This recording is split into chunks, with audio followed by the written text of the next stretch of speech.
सांग मैंने एत समय धरिकी छिड़ा है किचन रे काम कला बेलू पुणी सी भी ऑफिस सरला परे एते टायर्ड लगुच ओहो कहले न सरे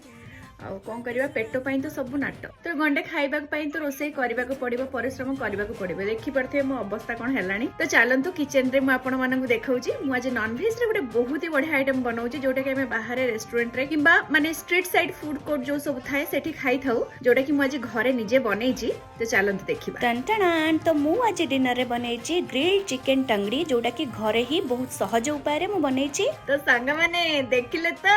तो मु आज मोर फेवरेट आइटम टा बनईची डिनर रे तो आपण मानक पई यार फुल रेसिपी भी मु नेई आसीबी जम्मा भी व्यस्त होंतनी एमिति न जे मु खाली खाई देबी आपण को जणैबिनी जम्मा सेमिति नुह मु आपण मानक सहित भी शेयर करबी आपण माने भी बनैबे आपण माने भी खाइबे मु तो चलिली एबे एन्जॉय करबा पई मोर डिनर पुणी आपण मानक सहित देखा हबो नेक्स्ट वीडियो रे बाय बाय थैंक यू।